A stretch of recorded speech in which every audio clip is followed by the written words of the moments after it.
In referencing another scholar's comments about Hincks, Cathcart alluded it would not be an overstatement to refer to Hincks as the first to decipher Akkadian cuneiform. Both Hincks and Rawlinson continued to decipher texts and publish works while unraveling the ancient script. Rawlinson had direct access to the academic societies and published volumes through the 1880s, while Hincks published more obscurely, such as by way of lectures and letters to the Royal Irish Academy. Rawlinson was at times known to praise the works of Hincks, while at other times be both publicly and privately dismissive of it. It's unfortunate that much of the credit belonging to Hincks is misplaced. Cathcart, who worked prudently and diligently to bring the works of Hincks to the forefront, holds both men in high regard, yet perhaps accurately refers to Hincks as a genius and to Rawlinson as a hard worker. At some point during the Old Babylonian period, an author, editor, or scribe of sorts with knowledge of or direct access to the ancient Sumerian tales expanded upon and weaved at least some of the poems into an integrated Akkadian story. This is evidenced by nearly all of the oldest Akkadian literary narratives known, including the Gilgamesh stories, being dated to the Old Babylonian period. The oldest Akkadian copies of the epic are from the Old Babylonian period and have been found throughout Babylonia. To date, it is unknown if the rendition in Akkadian was the work of one person or a collaboration. Andrew George, however, believes differently. He writes, quote, "Such is the beauty of the Old Babylonian fragments that one may be sure that the poem was originally the work of a single poetic genius." Since only a few tablets from the Old Babylonian period depicting an integration of the stories have been discovered, it remains speculative if the entire epic existed at this time. However, the many differences between the Old Babylonian tablets suggest that there may have been an integration already in existence entitled Surpassing All Other Kings. There is a fair amount of discrepancy between the tablets found from this period. Many do not coincide word for word, and subplots and stories vary greatly. The tablets have also been found to come in a variety of sizes and styles, such as using different numbers of columns and lines of script. This leads scholars to believe that initially there may have been any number of integrated versions of the epic by the early part of the second millennium. The Old Babylonian versions were written over the course of several tablets, perhaps 1 through 11, front and back, with each side divided into vertical columns separating the lines of cuneiform script.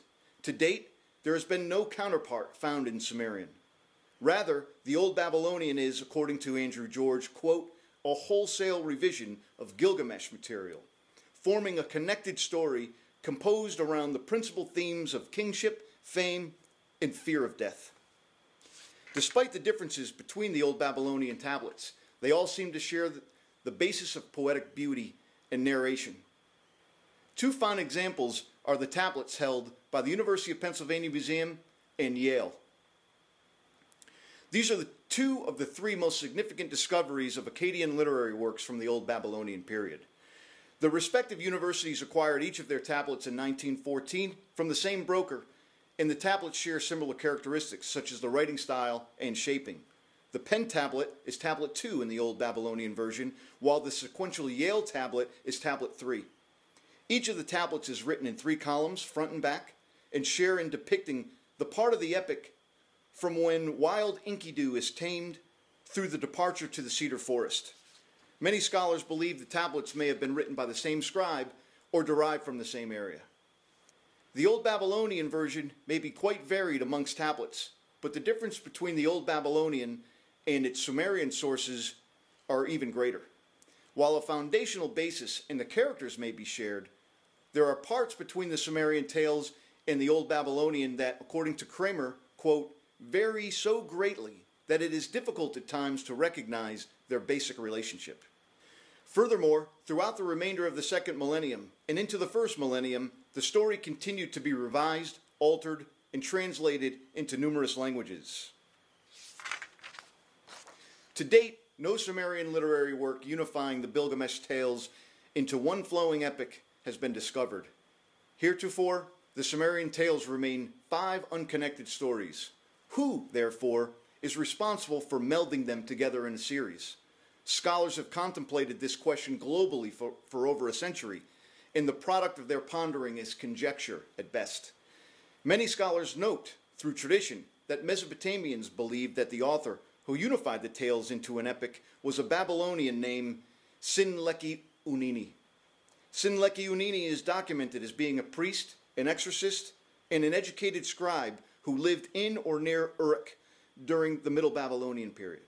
Contrary to traditional belief, modern scholars doubt he was the original author of the unified series or epic because versions are known to have existed in the Old Babylonian period. Sinleki-Unini may, however, have been the author and editor to put the final polishing touches for what is now known as the standard version. The correlation between the Sumerian Gilgamesh poems and the consolidated versions is undeniable, and therefore the derivation of the epic from Sumerian sources is not only plausible, it is ineluctable. The Middle Babylonian period was a pivotal point for the epic insofar as its development. Major revisions were being made. The Old Babylonian versions were disappearing and being replaced in the first millennium BCE, not by a unique composition, but with a new reworded version wherein sections had been completely restructured. This late or standard Babylonian version, as it is known today, was the main form of the epic in the first millennium BCE and was known then as He Who Saw the Deep. While it aligns closely with the Old Babylonian in some parts, there are other parts that have been completely omitted and new sections invented.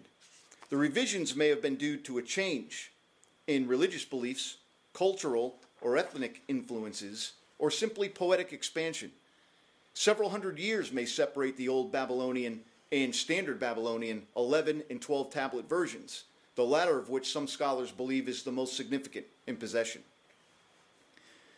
Upon the establishment of the 11 tablet epic, a subsequent 12th tablet was added. This tablet comprises essentially an Akkadian translation of the latter half of Gilgamesh, Enkidu, and the Netherworld, the ancient Sumerian poem. In this section, Enkidu is somehow alive again and sets out to the Netherworld to retrieve an object lost by Gilgamesh. Enkidu disregards the warnings from Gilgamesh and is captured in the Netherworld, but his spirit is allowed to return in order to explain to Gilgamesh the various aspects of the underworld. Many scholars, both past and present, are in agreement that Tablet 12 is of a different plot and writing style and is out of place with the preceding tablets, and is simply an additional attachment that unnecessarily contradicts the epic as a whole. Most agree that there are a number of reasons that suggest the 11 tablet version makes the most sense. The opening stanza later closes the story in Tablet 11. Enkidu was put to death early on in the story, but returns unscathed in Tablet 12. Enkidu is described as a close, loving companion until Tablet 12, when he is just a trusted servant. And Gilgamesh is already resigned to his mortality in Tablet 11. Therefore, the need for Enkidu to return from and provide a detailed description of the Netherworld to ease Gilgamesh is officious and excessive. There are, however, a few authors who take a position either in favor or understanding of Tablet 12. Nicola Volpe comes to the defense of the additional tablet in Irony and the Unity of the Gilgamesh epic, stating that it is, quote, a necessary and elegant conclusion.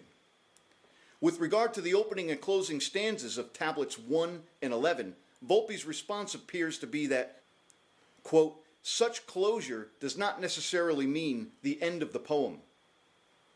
Scholars in support of Tablet 12 remain in the minority. After having been transformed from the Sumerian sources, and then enduring numerous recensions and revisions throughout the Babylonian periods, the epics seem to find a consistency and flow in the 11 tablet version. Tablet 12 is quite simply a weird addition that affects the literary credibility of the epic as a whole.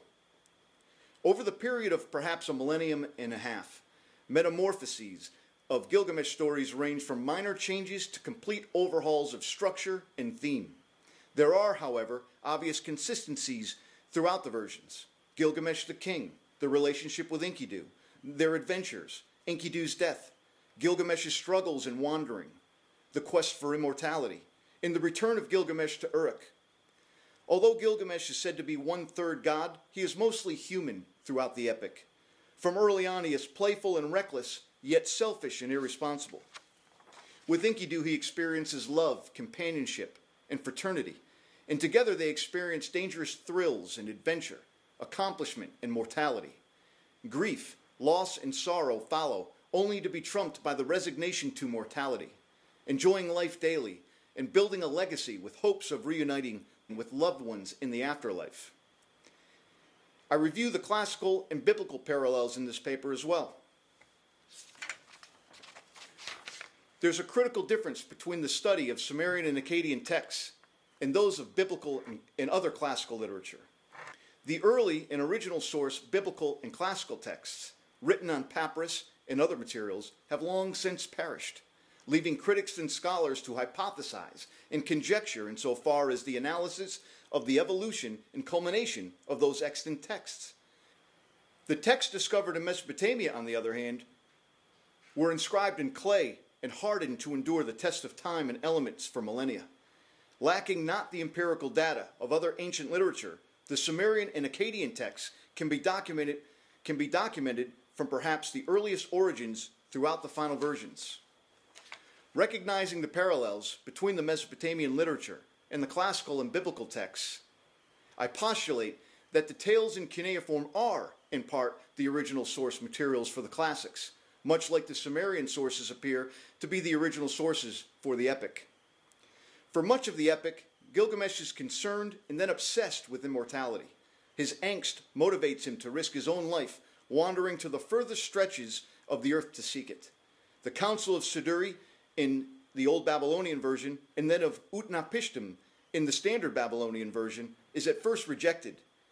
Gilgamesh then acquiesces to the rejuvenating aquatic plant, which is later swiped by the serpent. And all is for naught. Not quite.